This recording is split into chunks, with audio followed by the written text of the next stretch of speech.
Hello, hello, JJ DiGeronimo here. I am really excited to share this space and time with all of you.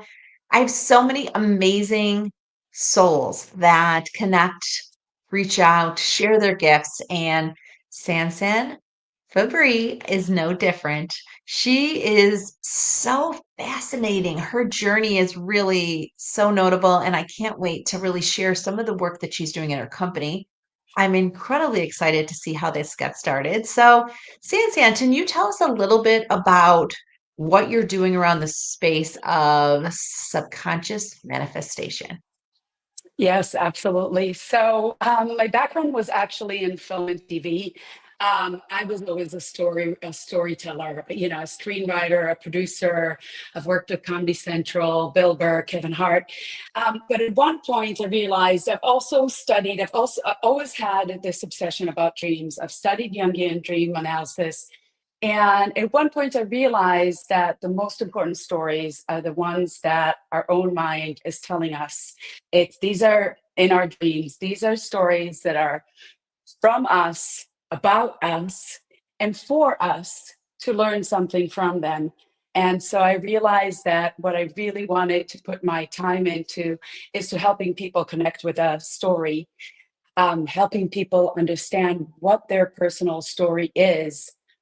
Where is it that they may want to change that story they're telling themselves? Because we are never really reacting to the events, we're reacting to our interpretation of the events.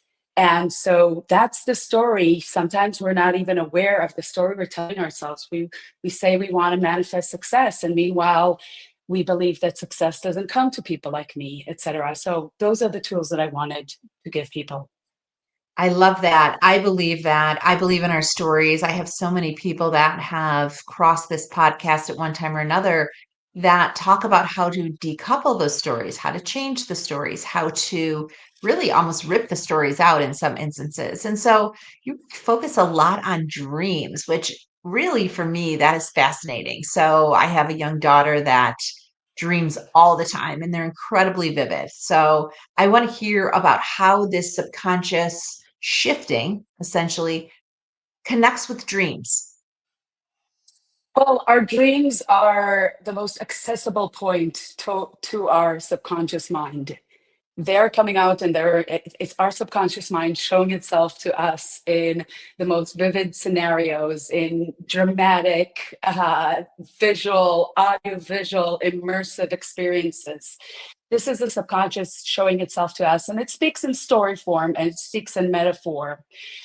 So dreams may seem crazy or illogical. They do follow an emotional logic. They follow the logic of how you're interpreting what you're experiencing now.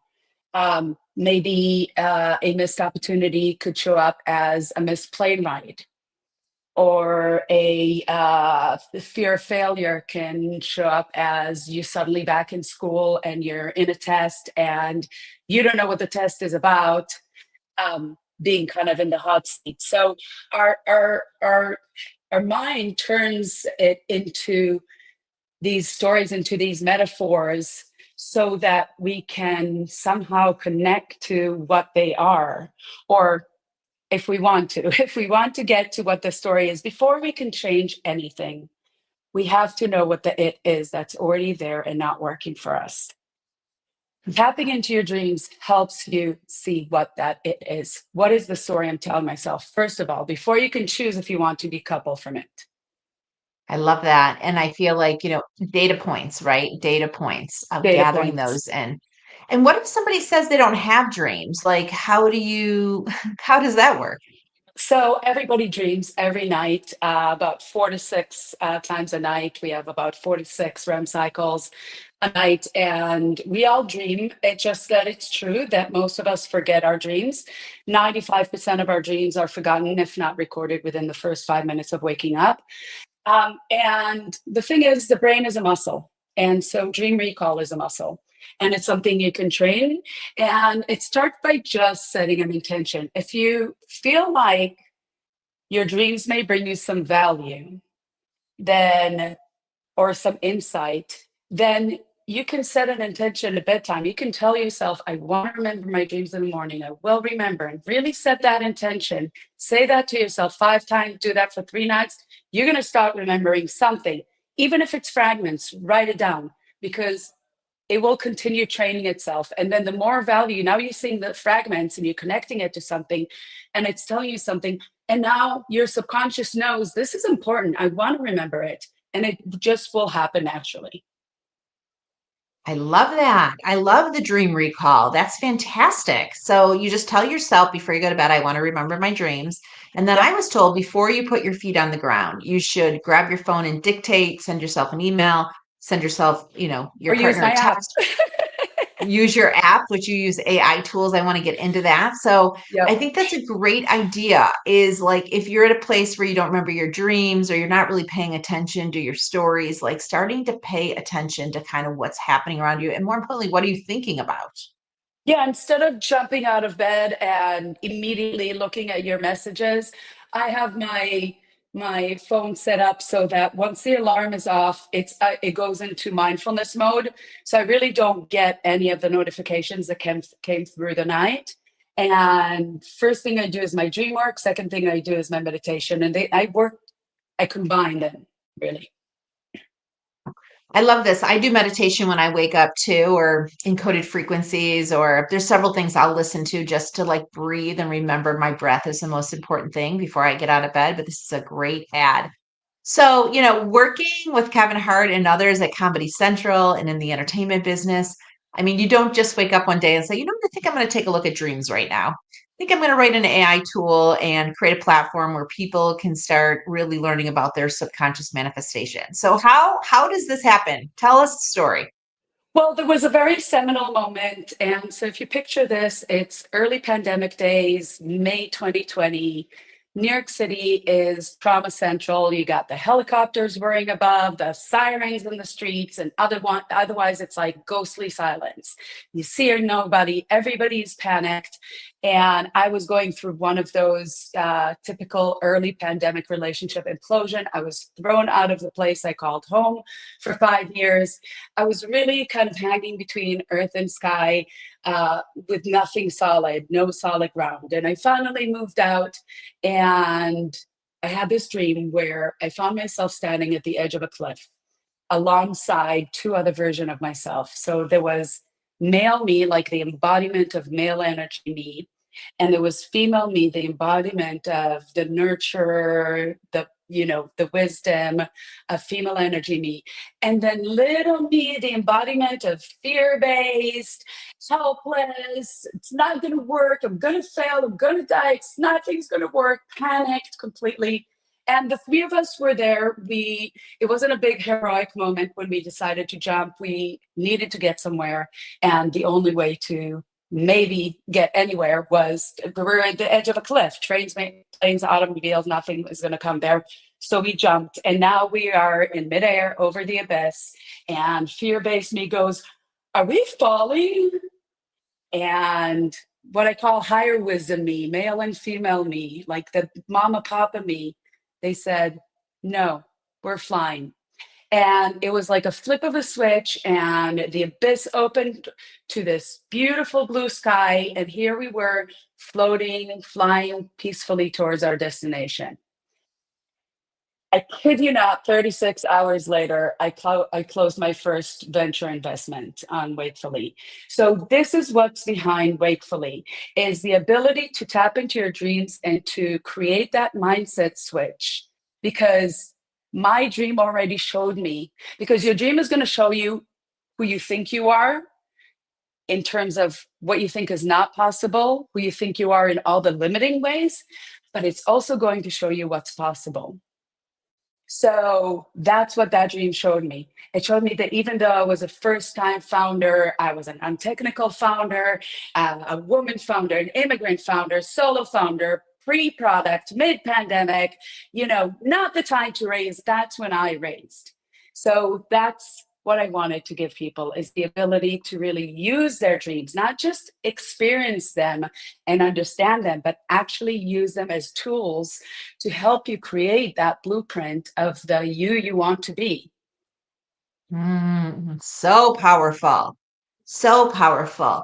Let me just take one step back because before you're getting VC, before you're jumping off the cliff, like, did something happen that really sort of catapulted you into the idea of creating a like manifestation or mindfulness platform for people to capture the information to really open up what is possible for them?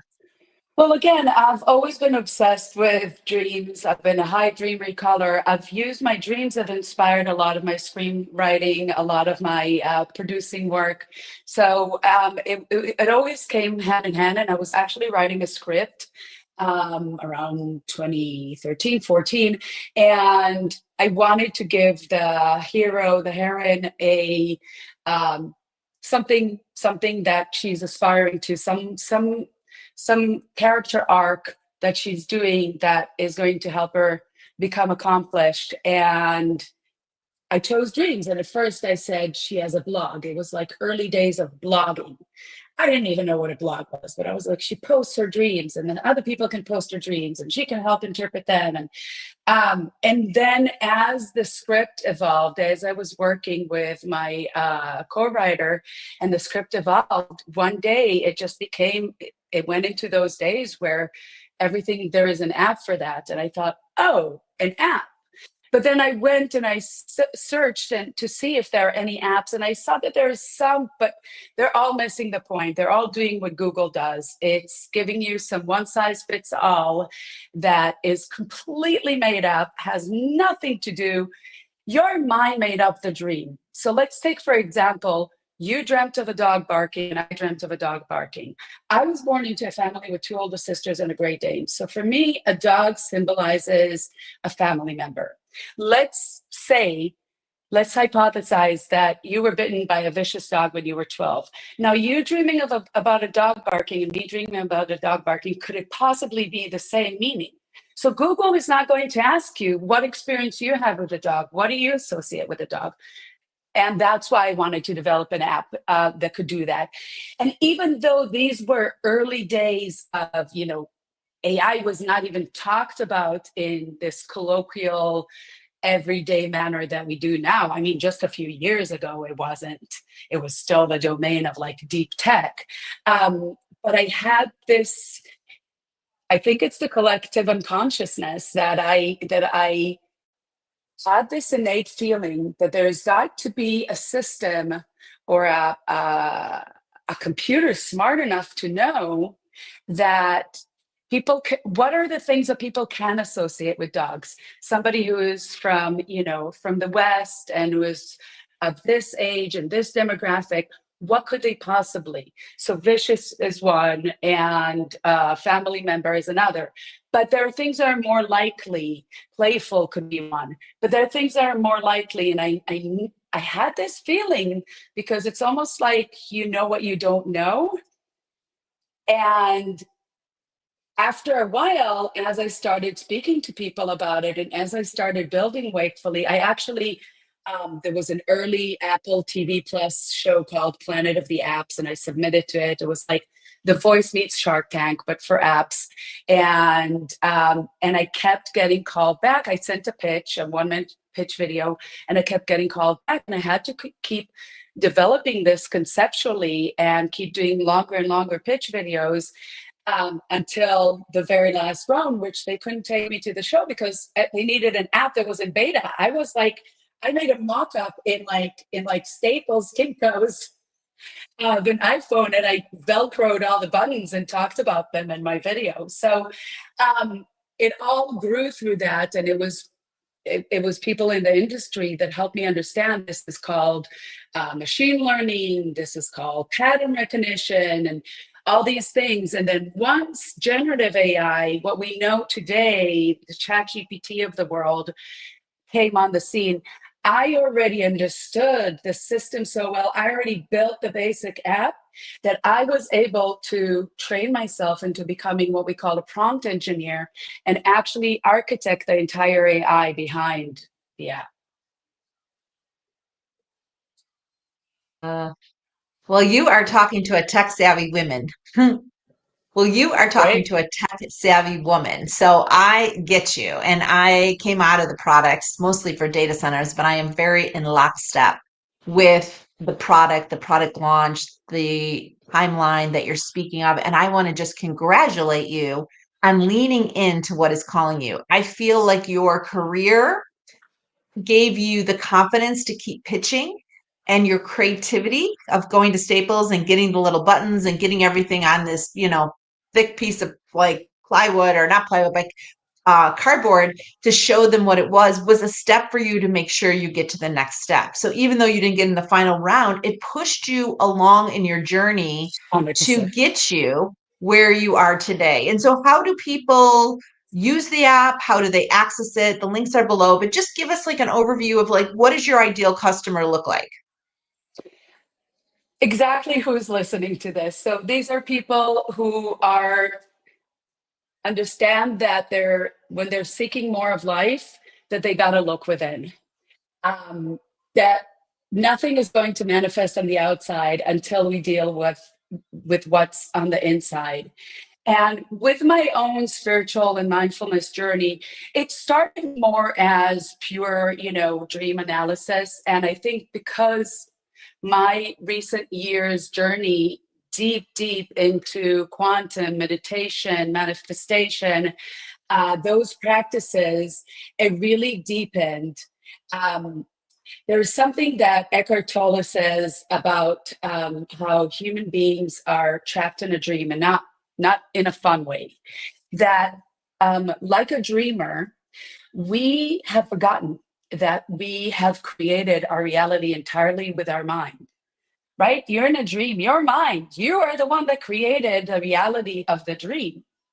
But the dreamer doesn't know they're dreaming, and they are so identified with what's going on the outside that they mistake it for reality, and they think that they have no agency over it. And so that's how people are walking through life. And this is why I called the app Wakefully and not Dreamy, because it's more about using your sleep and dreams to awaken the mind to what is that. And the minute you can see this as a story, now you know your mind made it up. I mean, if it shows it to you in a dream, you know your mind just made it up a story. It's easier to create, to start that process. For me, it was anyway, to start that process of, oh, it's just a story I'm telling myself. So if this is just a story, can I change it? And we actually, in app, we help you change that story. So I like to say about the app is live on both app stores. The links are there. It's called Wakefully AI Dream Decoder. But I like to say this is not your mother's dream dictionary.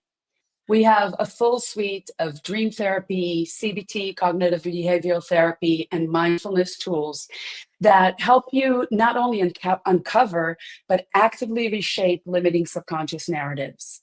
So there are widely used clinical practices like imagery rehearsal therapy, or what's called more colloquially dream rescripting or nightmare scripting.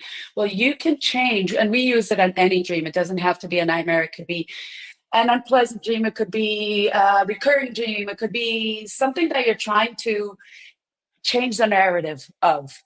And we help you write, and that's where my screenwriting comes to play. We help you rewrite this as this Hollywood scene where you're replacing feelings of helplessness with empowerment. You're placing blocked doors with open spaces, and we literally change the narrative of the dream. We write a new script for the same dream, but it ends in a different way. And you rehearse it, meaning you read it with intention. You do that for 3 to 6 nights. That dream is going to come back and it will be different. Now, it may not be apples to apples with the exact script that we wrote, but your subconscious, because you rehearsed it, you felt the feelings of the dream, you suddenly find yourself in the same scene. Your subconscious, like, there is another way out, and it's going to change. And once you change the narrative of your dreams, which is a playful way to start playing with manifestation, with changing the narrative of your thoughts, because change your thoughts, change your life, change your energy, right? What's thoughts? It's information, it's energy. You and I are vibing. I get this. And, that was kind of my journey is I had to change. And I'm still working through it, but I have to change what's happening on the inside to change the outside. You're not going to change anyone around you. You're not going to change your job or change your relationship or change your neighbors until you shift. And I think that this is fascinating. Fascinating. I have never really talked to anybody about your dreams, particularly the way that they show up and the way you can shift them. So, Sansan, I think that the universe is way ready for you and your platform, Wakefully. I think it is an amazing time to I think so really too. take time to understand what's happening for the 3, 6, 8 hours that you have your eyes closed. And what does that mean? And how does that manifest when you have your eyes open? And so I love your journey. I love your journey. And I can't wait to share this with more people because I feel like it's just another way that people can get present and really start to dig within. Get present. Get present to what is before you change anything. And obviously, you can only change yourself, and you should only want to. You're not going to change. The world does not respond to you unless you're already vibing with what it is that you want to, it's a vibe match. I agree. I'm a big frequency lover. I always say shift your frequency, shift your life. And I think dreams are really the unspoken treasures of what's really happening on the inside. 100%. Well, with this, I'm so honored that you are part of the Together We Seek community. I'm looking Thank forward you to for connecting having you with me. other people, and I look forward to sharing this with more people. And hopefully, we can continue this conversation because I feel like people need to hear these options and abilities to go within all different ways so that they can connect whatever makes sense for them now. But we're circling back later. You do one thing, then you do another, then you do another. And I think for those of you that have dreams you can't understand, what an amazing place to start with Sansan's app, Wakefully. Thank you so much for having me, JJ. What a pleasure. I love it. Thank you. This was fantastic. Thank you, everyone, for continuing to listen to meeting these fabulous souls that are on the planet to help us shift the frequency and shift our experiences. Because, heck, that's why we're here, right? Is to create a really meaningful experience. And when we have to go back, we can look back on all that we've done in this lifetime. So, thank you, Sansan, and thank you, everyone, for joining.